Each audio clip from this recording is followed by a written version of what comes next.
Jaya Jaya! The topic for this video is how to masterfully navigate conflicts and friction when they arise. I'm going to give you some examples and some core ideas that can be applied directly in the field of romantic relationships, but of course you can extend those principles to any situation in life, for instance, in the field of business, in the field of social situations, friendships, and so on. So let's get started with that fascinating topic. So the first core idea to understand when we are navigating that within a spiritual context, within the tantric context, it is that when a conflict arises, there is an opportunity. When there is a friction between, for instance, you and your partner, that's an opportunity to create a deeper connection between those two human beings. So that's the first mindset that we want to really anchor. It is an opportunity for growth and an opportunity for connection. Powerful, right? It's a powerful way to look at it. The second principle that we want to understand, it is that conflicts are a playground. They are a space in which we can engage in it as if this was an art form, right? Being in this space that can be of high intensity is going to be an art form. How do you navigate it? What are the words that you use? What are the concepts? What are the intentions? How do you play with those energies? So it's an art form. The third core principle that we want to anchor, it is that the end result or the end goal that we want to achieve is to be masters of conflict, masters of friction, be able to navigate it playfully and basically engage into these conflict areas, into these frictions areas from a place of mastery.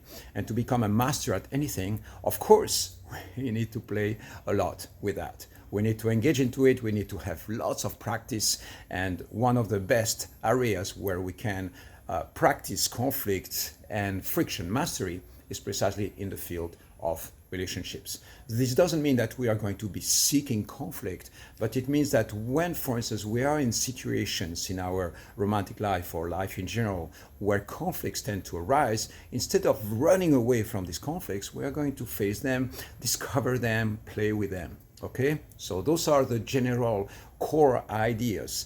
And one of the core things that we want to do is precisely to stay present. When there is intensity that arises, discover ways of circulating that energy and anchor or develop the core skills that you want when you're navigating the conflicts. Okay? So now let's make it practical. What are the skills that you need to be able to navigate conflicts in very healthy, mature ways? The first skill that you want to develop is really mastery of your speech. What you say and how you say it is going to be essential. How do you respond to somebody who is getting triggered by you? Or how do you navigate when you are yourself triggered? Are you going to voice something? Are you going to bring it to the surface? What if you notice that you have a difference of opinion with another human being? What do you do in all these situations? So the core quality or the core skill that we want to activate is our mastery of our own speech. Right? So the code word for that is Vakya. Vakya is speech. Vakya Yama means masters of speech or speech mastery. That's one of the core concepts that we want to activate. Another one, precisely if we rewind back to the idea of conflict mastery, the code word in Sanskrit for conflict or friction is Yuda. Yuda. So when we say Yuda Yama means conflict or friction mastery. Okay, so that's another code word that we want to anchor. A third code word that we want to anchor is Satya. Satya means truth. Satyayama means masters of truth. So truth, when you are sharing something, when you are engaging into a dialogue or a conversation that can get really heated, you want to identify for yourself what is your truth in that specific situation. Another core idea that you want to activate is that when you are in conflict, for instance, with your partner, very often the goal is not necessarily to be right. The goal very often is not necessarily to escape the conflict. The goal is to find ways of connecting deeper with each other. And so what we are really, really seeking is connection. And so when you engage into a conflict, rather than focusing on the idea of sticking to your idea, you go like, how can I actually establish and create connection with my partner, even though we might have differences of opinion, even though we might be angry with each other? How can we establish the connection with each other? So we look at the bigger picture, and this is why we can call all of that intentional speech, or intentional conversation, or intentional communication, or intentional fighting mastery, or fighting negotiation, or fighting management, right? Fight management. So the core idea, again, it is to establish a deeper connection. At least very often it's going to be the case. Now, sometimes that might not be your target. Maybe you just want to project whatever shadows in your field and just release, and you have no interest in establishing connection with somebody. Well, that's a possibility as well. It doesn't mean that it's wrong, but it's a different intention than trying to dive deep into connection with a partner. So again, you have all this vast range of possibilities. There is no right or wrong. The way I teach and the way I approach Tantra is not from a dogmatic place, from a place of me telling you what is right and what is wrong, and how you are supposed to be navigating conflicts. It's an intuitive navigation. This is intuitive research. We are playing with energies and discovering ways of navigating them intuitively. And so those are some of the basic principles that we want to anchor in our minds, in our field, concerning conflicts. Now, there is another core idea in the sense of what is the deep intention behind the conflict or the friction that is happening there. Why is this happening? Again, as an opportunity for growth, an opportunity for awakening, an opportunity for deeper connection with your partner. There are two core strategies that we can apply when it comes to conflict. One of them is escalating the conflict. It means that if we are in the middle of the conflict, are we going to bring in fire, add oil to the fire so that we can intensify actually the rush of adrenaline and the rush of cortisol and stress and pressure that is happening within that? The question is, why would we do that? Well, because from a perspective of evolution or awakening, the tension itself and the friction that can happen between two human beings is a productive time. It's a time of evolution and a time of awakening. Sometimes we are going to engage within the conflict with intentionality. And that doesn't mean abusing each other. It doesn't mean physically hitting each other. We set up very clear boundaries. We play simply with the energy so that we can go deeper into that. Why do we do that? Well, because there is an opportunity not only for growth, but an opportunity for a profound breakthrough. When you have conflict or friction between two sources, this is you and this is your partner, and there is conflict building up, you will notice that at a certain point, the tension and the friction between your two beings might completely dissolve. It means that at a certain moment there might be a breakthrough of energy. And when you experience that, it is a moment of ecstasy. It is really powerful, and it is a great, great mystery, because the first time that I experienced that, I was like, oh my God, what's going on? I'm in a state of exhilaration and trance and literal samadhi, and I start entering into a connection with somebody. In that case, that was not my lover. The first time I experienced it was just a random friend of mine, and we entered into this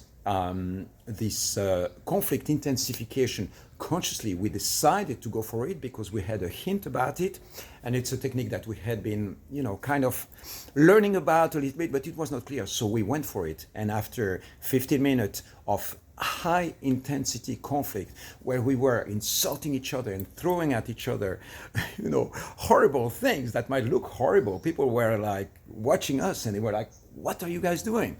And so we kept on going, and after 15 minutes, suddenly, the whole conflict just dissolved and disappeared. It was a moment of profound magic that completely changed my perception about what conflict is. So there are going to be some situations where that magic kicks in through intensity and through fire. You push yourself to the very limits, approaching it a little bit like a game. It doesn't have to be serious, but you can approach it like a game, playing the game of intensification, and then precisely, you start rising the energy, and then you might reach this moment of breakthrough. I invite you first to be really careful with that technique and make sure that you have boundaries that are very clear. So one good boundary is don't hurt yourself, don't hit walls, and don't touch each other. No physical hit, otherwise it can become really dangerous. But as long as it's verbal and emotional, you will notice that it can be tons of fun, surprisingly tons of fun, because you are going to discover how to circulate that energy. I want to say something else about that practice, which is really important. It is that when you look at fire, at anger, at something that is being projected in your field or that you're projecting, but imagine that you are receiving this anger from somebody, right? Our minds, our rational thinking creates a story. It says, anger is wrong and peace is right. It creates like this duality of a hierarchy of different energies, that one energy is better than the other, right? So instead of creating this duality, we look at anger just as energy, no story attached. What is literally happening when my girlfriend or partner is angry with me, she is giving me energy. This is literally what's happening. Like right now, it can be explosive, it can be aggressive, it can be an energetic attack, it can be like an arrow that hits my heart, it can be really aggressive, but basically you look at it as energy being projected into my field. And so the reason why I might reject this energy is because my system is not energetically or emotionally equipped to circulate it. That's the core idea. It is that if I receive that energy and part of me goes, receiving the fire, and it activates me, and I feed myself from this energy, from this aggression, and then from this anger, and I receive it and I circulate it, and instead of being like, oh, you are crazy, stay away from me, this is not okay, this is wrong, you need to seek therapy, there is something really wrong with you. Instead of saying that, I say, oh yes, tell me more. What else is there?